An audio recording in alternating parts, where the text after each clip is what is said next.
आज ballot paper से चुनाव कराइए तो समझ में आ जाएगा। अगर वीपैट की जो पर्ची आती है, अगर उसको सिर्फ हमारे चुनाव आयोग सिर्फ संतुष्टि के लिए जनता के सिर्फ अकाउंट कर दें तो तीनों राज्य में कांग्रेस की सरकार तुरंत तत्काल नहीं बनेगी। तब फिर कहना मेरे बड़े भाई, ये समझिए कि जनता चुनाव हार गई। जनता चुनाव हार गई है, बीजेपी जीत गई, चुनाव जनता हार गई।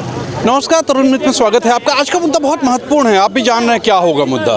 वही मुद्दा है, आखिर वजह क्या थी बीजेपी की ये जीत की और क्या वजह दिखती है, बस इसी पे बात करेंगे। ये जो छत्तीसगढ़, राजस्थान और मध्य प्रदेश में जो जीत हासिल हो गई है और अभी तेलंगाना का रिजल्ट बाद में आएगा, लेकिन अभी ये जो 3 जगह जीत हासिल हुई है इसकी क्या वजह है, यही बात करते हैं। क्या वजह दिखती है? देखिए, जीत इतनी ही 3-3 है दोनों की, पर जीत है। अब आप देखिए कि साउथ में पूरी तरीके से फिनिश हो गए हैं। तेलंगाना जीत लिया, ख़त्म हो गया। साउथ में सुबड़ा साहब, क्यों? क्योंकि वहाँ एजुकेशन एंड लिटरेसी रेट ज़्यादा है। यहाँ नॉर्थ इंडिया में पढ़ाई लिखाई बहुत कम है। ठीक है, आपका कहना पढ़े लिखे लोग इनको वोट करते नहीं हैं? नहीं करते हैं, क्योंकि वो मुद्दों पर बात करते हैं। महंगाई देखते हैं, वो बेरोज़गारी देखते हैं, वो नौकरी देखते हैं, हर चीज़ मुद्दे को टटोलते हैं। इंफ्रास्ट्रक्चर देखते हैं, 40,000 फैक्ट्रियाँ बंद हो गई, उनके बारे में बात करते हैं। जीत तो रहे हैं ना, वो जी बोल रहे हैं, वो नॉर्थ इंडिया में जीते हैं और इतनी कोई बड़ी बात नहीं है। अगर ये गठबंधन को बैठना, अभी इधर अखिलेश लड़ गए, वो देखिए कांग्रेस में जो राहुल गांधी बोलेंगे कि हम 1 लाख बना दिए हैं 1 साल में अस्पताल, तो कांग्रेस वाले बोलेंगे नहीं सर आप 10 बनाए हैं। पर मोदी अगर बोलेंगे हम 1 लाख बना दिए हैं तो कोई उनका नेता मुंह नहीं खोलेगा। एक बात ठीक है, वहाँ खाली कांग्रेस मोदी जी का चलता है और यहाँ पर सबका चलता है। कांग्रेस ने कमलनाथ को बोला था तुम मुंह मत खोलना, वो गाली दे रहे हैं अखिलेश को। अखिलेश राय साहब भी बोल रहे हैं। तो ये सब इन लोग के गठबंधन, जो आपसी कलह था इंडिया गठबंधन का, इसका फायदा बीजेपी को मिला है। ये आपका 100 मिनट अभी एक बात बाकी है, 100% मिला है। क्योंकि ये अगर ये सेमीफाइनल समझ के एकजुट होकर लड़ते हैं तो ज़रूर जीतते हैं। और 28 सीट सिर्फ कम करनी है 24 में, और अगर ये 7-1 आ गए तो 28 सीट निश्चित तौर पे कम हो जाएगा। क्या वजह दिखती है, जीत की वजह क्या दिखती है BJP? Sir Bharatiya Janata party के जीत की वजह सबसे पहले जो राजस्थान के देखा जाए तो गहलोत और सचिन के जो मोट मोटाव था उसके वजह से चुनाव हारे, और मध्य प्रदेश में देखा जाए तो अखिलेश और कमलनाथ जी की वजह से चुनाव हारे हैं। रही बात एक चीज़ और आपके चैनल के द्वारा कह देना चाहता हूँ, ये हमारी सभी पार्टियाँ को, बीजेपी के छोड़ा के जो पार्टियाँ हैं, जो आप लोग ढिंढोरा पीटते हैं चुनाव आने के बाद ईवीएम खराब है, ईवीएम खराब है, तभी 6 महीना के चुनाव है। अगर ईवीएम खराब है तो कल से आप लोग मैदान में कूद जाओ, बैलेट पेपर से चुनाव कराओ। हाँ ये बात तो है। क्यों सर? रिजल्ट आने के बाद आप लोग कहते हैं कि ईवीएम खराब है, ईवीएम खराब है। अगर आप लोग रिजल्ट आने पहले बहिष्कार करिए। कल से आप लोग सभी पार्टियां जितनी हैं अगर बहिष्कार करना चाहती है तो ईवीएम के लिए कल से मैदान में कूद जाइए। ये रियल में सर जनता ने वोट दिया है सर।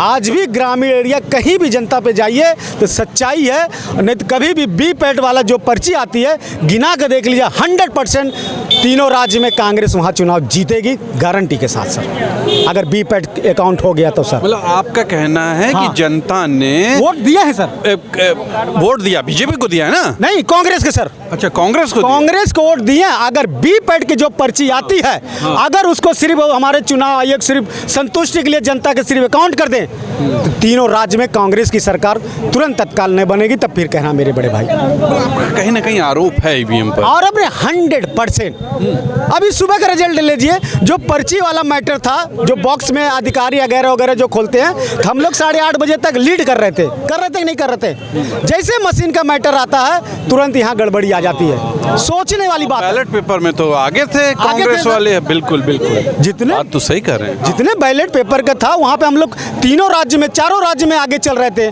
जब मशीन का मैटर आया, वही हम चुनाव आयोग से अनुरोध करते हैं, जनता के प्रवक्ता बनने के नाते गरीब मजदूर जनता आपसे मांग करती है, जो वीपैट की पर्ची है जनता के सामने लाके खड़ा कर दीजिए आप। खेला बहुत बड़ा खेला हुआ है। यस। इन लोगों ने 2024 के चुनाव को देखते हुए इनको सबको अपनी हार दिखाई दे रही थी, नज़र आ रही थी, सब कुछ पूरी देश की जनता को दिखाई दे रहा था कि 4 राज्यों में कांग्रेस की सरकार बन रही है। और वो 4 राज्यों की कांग्रेस की सरकार बनने का मतलब है 2024 में पूर्ण बहुमत से कांग्रेस की सरकार बनना तय था, उसी पे आधार था। तो इनको अपनी एक हाँ, खेला लोग कर रहे हैं, हवा है मोदी जी की। नहीं, ये अब आप जब जिस दिन सरकार बदलेगी उस दिन ये सब राज खुलेंगे। जब तक जिसकी लाठी उसकी भैंस, सब जब तक ये रहेगा। आज बैलेट पेपर से चुनाव कराइए तो समझ में आ जाएगा, लेकिन जब तक ये लोग रहेंगे और ईवीएम का खेल होता रहेगा और ये कहीं कहीं 1-2 सीट 1-2 राज्य कहीं कहीं कांग्रेस को इधर उधर देते रहेंगे, ताकि इनको ये कहने को रहे कि भैया वहाँ क्यों नहीं हुआ, वहाँ क्यों नहीं हुआ, वहाँ कैसे आ गई। तो ये खेला करते हैं, खेला ही कर रहे हैं और करते रहेंगे जब तक ईवीएम नहीं हटेगी। आज ईवीएम हट जाए। आप लोग मतलब मैं आपको मान लेता हूं कि आप कांग्रेस के हैं, वैसे तो आप एक आम नागरिक हैं, मान सकते हैं कांग्रेस, तो आप लोग आवाज़ क्यों नहीं उठाते हैं? बहिष्कार कर दीजिए। आवाज़ उठाई है, नहीं चुनाव लड़ेंगे जब तक बैलेट से नहीं होगा। उठाई गई है, बहिष्कार भी किया गया, लेकिन भैया ये लोग मानते कहाँ हैं? अपनी चला रहे हैं, पूरी गुंडाई कर रहे हैं, दादागिरी कर रहे हैं हर जगह। ये किसी की सुन ही नहीं रहे। ये थोड़ा विपक्ष कमज़ोर होने की वजह से एक कुछ जगह तो ये उसका फ़ायदा उठा रहे हैं, सुनते ही नहीं है किसी की। इनके हाथ में पूरे शासन प्रशासन है, प्रशासन इनकी सुनता है। आज सरकार कांग्रेस के हाथ में, राहुल गांधी के हाथ में दे दीजिए और फिर देखें कैसे सरकार चलती है और जो पत्ता इधर से इधर भी हिल जाए। ये लोग खेल खेल रहे हैं कांग्रेस के साथ और ये इनको बहुत भारी पड़ेगा। एक दिन आएगा ज़रूर, जनता जब पूरी देश की जनता रोड पे आ जाएगी। आपका सीधे तौर पे कहना है ईवीएम का खेला है? ईवीएम का भी खेला है और प्रशासनिक खेला भी है, दोनों खेल हो रहे हैं।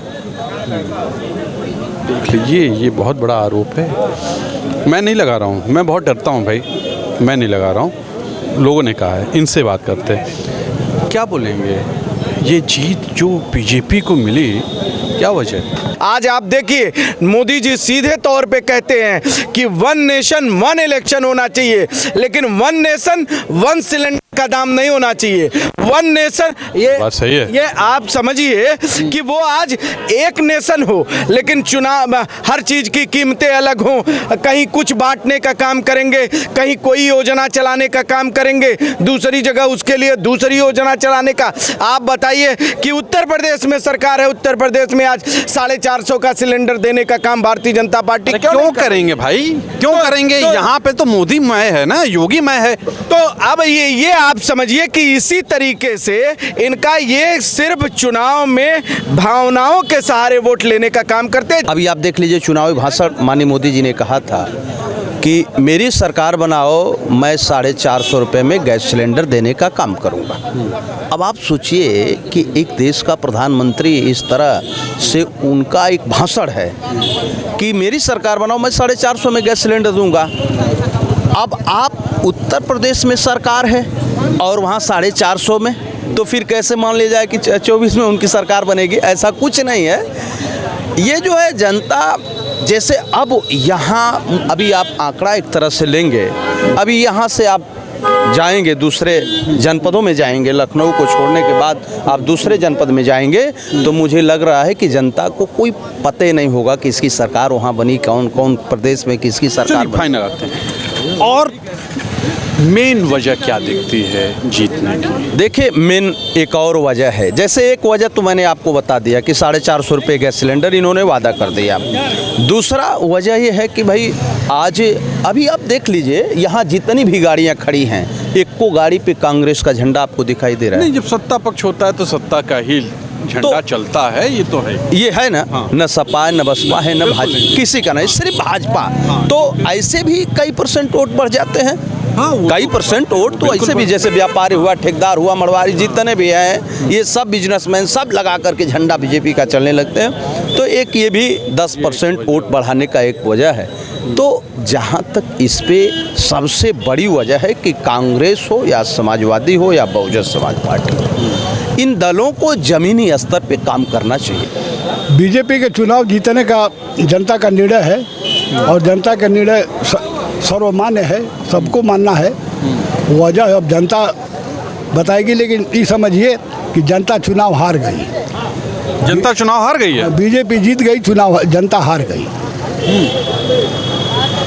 अच्छा, हमारे समझ से लेकिन लोग तो कहते हैं लहर है, बीजेपी की लहर है, बीजेपी की लहर है, मोदी जी की हवा है। कहीं लहर नहीं है न कहीं हवा है। तो कैसे जीत गए? बीजेपी का झूठ है और कलयुग है, लोग सही पर विश्वास नहीं करेंगे, झूठ पर ही विश्वास करेंगे। लोगों को भ्रम है, झूठ पर ही विश्वास करेंगे, सही पर नहीं करेंगे। न लहर है और न कोई बात है। बीजेपी में जितना झूठ निकलेगा वो बोलेगा। 450 में सिलेंडर देने का वादा किए हैं ना, देखिए लोग वहाँ पा रहे हैं। 15 लाख सबके खाते में देने का कहे थे, लोग पा गए। 2 करोड़ नौकरी देने कहे थे, पा गए। 40 रुपया डीजल देने के लिए कहे थे, लोग पा गए। आप बताइए। देख लीजिए, वरिष्ठ हैं, वरिष्ठ नेता, इनका ये कहना है। लेकिन सीधे तौर पर जनता ने जो कहा वो समझ में आता है कि कांग्रेस उतना प्रचार नहीं कर पाती है। ये कहीं ना कहीं मुझे भी समझ में आता है। और बीजेपी ने अपना प्रचार बहुत अच्छे से किया है। आप अगर शुरू से देखेंगे ना तो ये स्थितियां हैं। कभी कांग्रेस ने ये नहीं कहा कि आधार उसका था। आधार कार्ड इसका क्रेडिट बीजेपी लेती है और सबका बन ही चुका है, ये कांग्रेस का बनाया हुआ। मनरेगा, नरेगा कांग्रेस की ही देन थी, जिसमें लोगों को रोजगार मिल रहा था। कभी उसका हल्ला नहीं किया। मतलब मोटी मोटी बात अगर कही जाए तो ये है कि कांग्रेस अपने आप को प्रस्तुत नहीं कर पाती है ठीक से, लेकिन बीजेपी जो प्रस्तुति बहुत अच्छे से कर लेती है। तो प्रस्तुति का खेल है आपका चुनाव। और दूसरी चीज़ ये है कि जो एक सज्जन ने बहुत अच्छी बात कही कि बीजेपी 12 महीने चुनाव के ही मूड में रहती है। ये भी बात समझ में आई, चाहे उनके प्रधानमंत्री पद का जो व्यक्ति हो वो, और चाहे वो कार्यकर्ता हो। तो ये भी फ़र्क पड़ता है कि अगर आप खाली चुनाव के ही मूड में रहेंगे तो आप काफ़ी अच्छा चुनाव लड़ लेंगे। तो आज के लिए इतना ही। आप भी लिखिएगा कि क्या वजह थी बीजेपी के इस जीत की। आज के लिए इतना ही। कैमरा पर्सन विक्की हैं, मैं तुषार शर्मा हूँ। नमस्कार।